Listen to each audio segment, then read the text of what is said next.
सभी को नमस्कार। हिंदी समाधान में आपका हार्दिक स्वागत एवं अभिनंदन। शुरू करते हैं हिंदी साहित्य का इतिहास आचार्य रामचंद्र शुक्ल।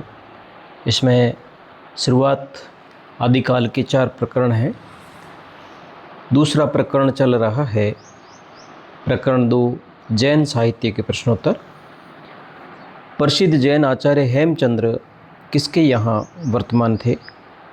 गुजरात के सोलंकी राजा सिद्धराज जयसिंह संवत 1150 से 1199 और उनके भतीजे कुमारपाल जिसका समय है 1199 से 1230 ईस्वी। हेमचंद्र गुजरात के सोलंकी राजा सिद्धराज जयसिंह और उनके भतीजे कुमारपाल के यहाँ वर्तमान थे। आचार्य हेमचंद का बड़ा भारी व्याकरण ग्रंथ सिद्ध हेमचंद्र शब्दानुशासन किसके समय में बनाया गया? सिद्धराज के समय। सिद्ध हेमचंद्र शब्दानुशासन में कितनी भाषाओं का समावेश किया गया है? 3 भाषाओं का इसमें समावेश किया गया है, संस्कृत, प्राकृत और अपभ्रंश। भला हुआ जो मारिया बहनी मारा कंतु उक्त पंक्ति किसकी है? हेमचंद्र। जैसो न आवई दूह घरु काई आहो मोहु तुझु वैणुज खंडई तऊ सहिए सो पियु होई न मुझु। उक्त कथन किसका है और इसमें कौन सा अलंकार है? उक्त कथन हेमचंद्र का है और इसमें श्लेष अलंकार है। यह हेमचंद्र का कथन है। जैसो न आवई दूह, इसका मतलब है, दूह का मतलब दूती, कि हे दूती यदि वह घर नहीं आता, घरु काई आहु मुँह तुझु, तो तेरा क्यों अधोमुख है? काई यानी क्यों, आहु मुँह यानी अधोमुख, तुझु यानी तेरा, तो तेरा क्यों अधोमुख है? नीचे कहती है वैणु न खंडई तऊ सही, यानी हे सखी तो तेरा वचन खंडित करता है। सु पियु होई न मुझु, वो मेरा प्रिय नहीं हो सकता है। इसमें श्लेष अलंकार है।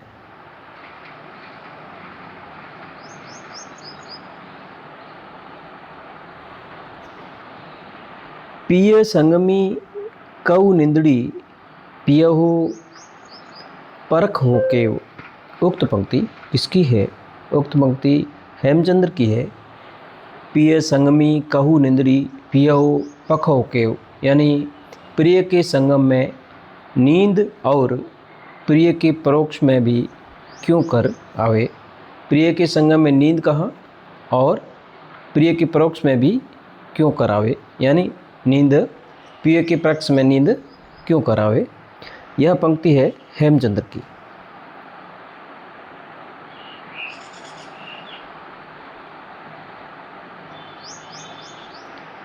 अपने व्याकरण के उदाहरणों के लिए हेमचंद्र ने भट्टी के समान एक द्याश्रय काव्य की भी रचना की है, जिसके अंतर्गत कुमारपाल चरित नामक एक प्राकृत काव्य भी है। इस काव्य में भी अपभ्रंश के पद्य रखे गए हैं। उक्त कथन किसके संबंध में कहा गया है? हेमचंद्र के संबंध में। अपने व्याकरण के उदाहरणों के लिए हेमचंद्र ने भट्टी के समान एक द्वाश्रय काव्य की रचना की, जिसके अंतर्गत कुमारपाल चरित नामक एक प्राकृत काव्य भी है। तो यह कथन भी हेमचंद्र के संबंध में कहा गया है। संवत 1241 कुमारपाल प्रतिबोध नामक एक गद्य पद्य में संस्कृत, प्राकृत और अपभ्रंश 3 भाषाओं का इसमें समावेश है। कुमारपाल प्रतिबोध नामक गद्य पद्य में संस्कृत, प्राकृत, अपभ्रंश काव्य के रचनाकार कौन है? कुमारपाल प्रतिबोध रचना सोम प्रभुसूरी।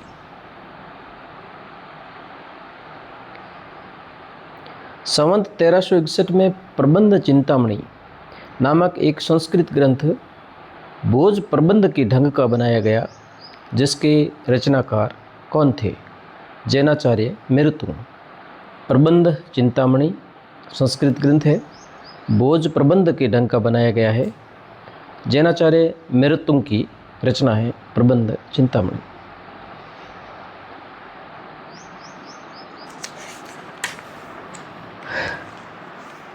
झाली टूठी कीन मुंड कीन हुए छरपुंज हिंदई डोरी बंधियऊ जिम मक्कड़ तिम मुंज। इन पंक्तियों में मक्कड़ का क्या अर्थ है? पहले इसमें जो है इसका अर्थ समझ लेते हैं।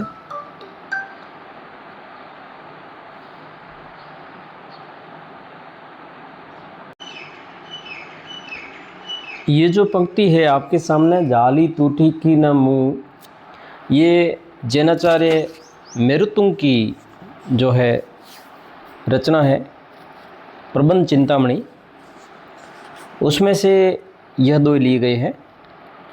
इसमें मुंज ने जब तेलंग देश पर चढ़ाई की थी तब वहाँ के राजा तैलप ने उसे बंदी कर लिया और रस्सियों से बांधकर अपने यहाँ ले गया। वहाँ उसके साथ तैलप की बहन मृणालवती से प्रेम हो गया। इस प्रसंग में ये दोहा है, जाली टूठी न मुँह की न हुए छरपुंज। इसका अर्थ है कि झाली टूठी की न मुँह, यानी टूट पड़ी हुई आग से क्यों न मारा, की न हुए छरपुंज, और छारपुंज से छारपुंज क्यों न गया, छारपुंज क्यों न गया। हिंदई डोरी बंधियऊ, जैसे डोरी में बंधा हुआ बंदर। हिंदई डोरी बंधियऊ जिम मक्कड़, मक्कड़ का अर्थ होता बंदर, कि जैसे डोरी में बंधा बंदर तिम पुंज, वैसे घूमता है मुंज। हिंदई डोरी बंधियऊ जिम मक्कड़ तिम मुंज, यानी जैसे डोरी में बंधा बंदर वैसे घूमता है मुंज। इन पंक्तियों में मक्कड़ का अर्थ है बंदर।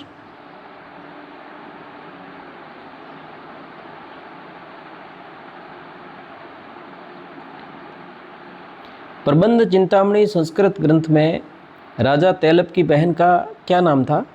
मृणालवती, जिससे राजा मुंज को प्रेम हो गया था, अभी जो बताया गया है।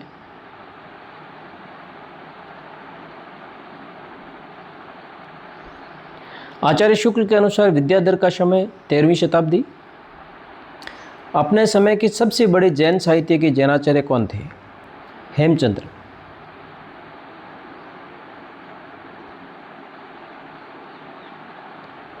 सारंगधर पद्धति के नाम से एक सुभाषित संग्रह किसने बनाया? सारंगधर पद्धति के नाम से एक सुभाषित संग्रह किसने बनाया? सारंगधर ने।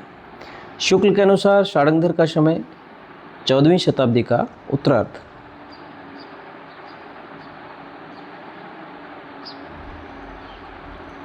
किस ग्रंथ में बहुत से साबर मंत्र और भाषा चित्र काव्य दिए हैं, जिसमें बीच बीच में देश भाषा के काव्य आए हैं? सारंगधर पद्धति में।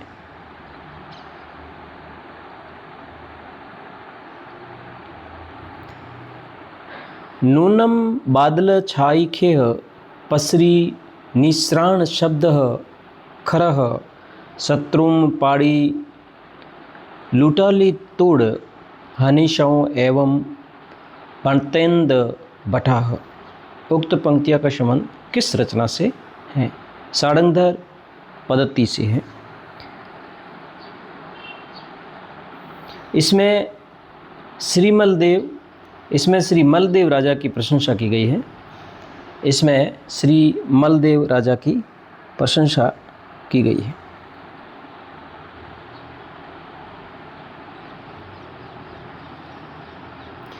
आचार्य रामचंद्र शुक्ल के अनुसार जैनाचार्यों का सही क्रम। आदिकाल प्रकरण 2 में आचार्य रामचंद्र शुक्ल ने जो क्रम रखा है उसी को मैंने यहाँ इंगित किया है। सही क्रम है हेमचंद्र, सोमप्रभसूरी, मेरुतुंग, विद्याधर और सारंगधर। हेमचंद्र, सोमप्रभसूरी, मेरुतुंग, विद्याधर और शार्ंगधर। संवत 1361 में प्रबंध चिंतामणि नामक एक संस्कृत ग्रंथ भोज प्रबंध के ढंग का बनाया गया, जिसमें बहुत से पुराने राजाओं का आख्यान संग्रहित किए गए। भोज प्रबंध किसकी रचना है? जैनाचार्य मेरुतुंग की।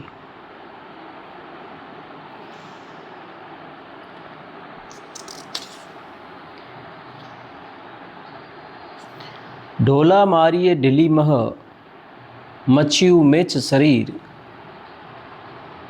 शुर जजला मतिवर चलिय वीर हमीर। मंत्री जज्जल उल्लिखित यह पंक्तियां किस रचना की है? हमीर राशो।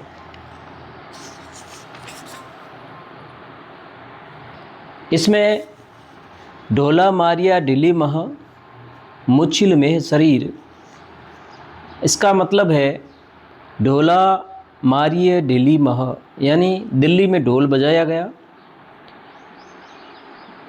मुच्छिल मेच शरीर, मलेच्छों के शरीर मूर्छित हुए। सुर जजला मितिवर चलिय, और मितिवर का मतलब मंत्रीवर, इसके आगे मंत्रीवर जज्जल को करके हमीर, वीर हमीर चले। मंत्रीवर चलिए वीर हमीर, यानी अपने मंत्री वर जो है जज्जल को आगे करके वीर हमीर रण क्षेत्र की ओर चल पड़े। यह पंक्तियाँ आमिर राशों से ली गई है। उंडऊ णः पह भमऊ, खग रिपु शिशिह झलऊ, पखर पखर डेली पैली, पब अप फालऊ। उक्त पंक्तियाँ किस रचना की है? आमिर राशो।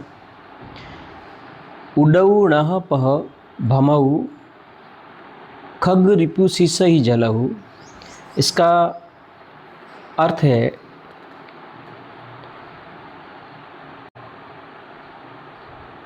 ये जो पंक्ति है आमिर राशों में आमिर के मंत्री जज्जल, उसका कथन है अंडऊ नह पह भमऊ, यानी तारों को नथ पथ में फिराऊं। खग रिपु शीशहि जलऊ, तलवार शत्रु के सिर पर जड़ूं। पखर पखर ढेली पेली, पब अप फालऊ, यानी पाखर से पाखर ठेल पेल कर पर्वत को हिला डालूं। पब यानी पर्वत, अप फालऊ का मतलब है हिला डालूं। ये जज्जल का कथन है। अमीर के कार्य के लिए वह क्रोध से जल रहा है। सुल्तान के सिर पर खड़ग देकर शरीर छोड़कर स्वर्ग जाना चाहता है। अमीर राशों से यह पंक्तियाँ ली गई है। किस जैनाचार्य का आयुर्वेद ग्रंथ प्रसिद्ध है? शार्ंगधर।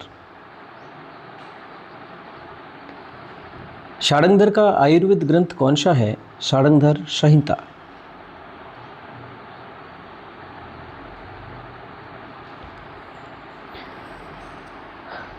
पभर दरमरु धरणी तरणी रह, धुलिय जापिय, कमठ पीठ टर परिय, मेरु बंदर सिर कंपिय। उक्त पंक्तियाँ किस रचना की है? हमीर राशो।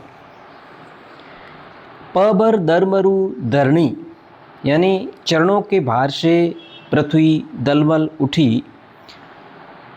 पभर दरमरु धरणी तरणी रह, धुलिय झंपिय, यानी तरणी का मतलब होता है सूर्य। सूर्य का रथ धूल से, धूलिया का मतलब धूल, जंपिय का मतलब ढक गया। सूर्य का रथ है वो धूल से ढक गया। कमठ पीठ टर परिय, मेरु मंदर सिर कंपिय, यानी कमठ की पीठ तड़फड़ा उठी, मेरु मंदिर की चोटियां भी वो कंपिय का मतलब कंपित हुई। ये युद्ध का वर्णन है। जज्जल कवि मंत्रीवर है उसका, हमीर का, जो युद्ध क्षेत्र में जब जाते हैं तो उनके चरणों के भार से पृथ्वी भी दलमल उठी, सूर्य का रथ धूल से ढक गया, कमठ की पीठ तड़फड़ा उठी, मेरु मंदिर की चोटियां है वो कंपित हो चली। उक्त पंक्तियाँ हमीर राशों से ली गई है। विद्यापतिकृत कृतिलता की प्रति राजकीय पुस्तकालय नेपाल से कौन लाया? पंडित हरप्रसाद शास्त्री। विद्यापति ने कृतिलता में कृति सिंह की वीरता का वर्णन किस भाषा के दोहों में किया? पूर्वी अपभ्रंश में। इस पुस्तक में तिरहुत के राजा कृति सिंह की वीरता, उदारता, गुणग्राह्यता आदि का वर्णन, बीच में कुछ देश भाषा के पद्य भी उन्होंने रखे हैं। अपभ्रंश भाषा के दोहों, चौपाई छंद, छपे, गाथा आदि छंदों में इनका वर्णन किया गया है। और इस अपभ्रंश की विशेषता है पूर्वी अपभ्रंश। धन्यवाद साथियों। अग्रिम वीडियो है वो वीरगाथा काल प्रकरण 3 से शुरुआत की जाएगी। देश भाषा काव्य। वीरगाथा काल का समय है 1050 से 1375 ईस्वी। प्रकरण 3, 2 प्रकरण आदिकाल के पूरे हो चुके हैं। प्रकरण तीसरे की शुरुआत अगले एपिसोड में की जाएगी। कुल 4 प्रकरण हैं। तीसरा प्रकरण है वीरगाथा काल। आप चैनल पर नए हैं तो उसको सब्सक्राइब कर दें, लाइक करें, अपने दोस्तों में शेयर करें। धन्यवाद।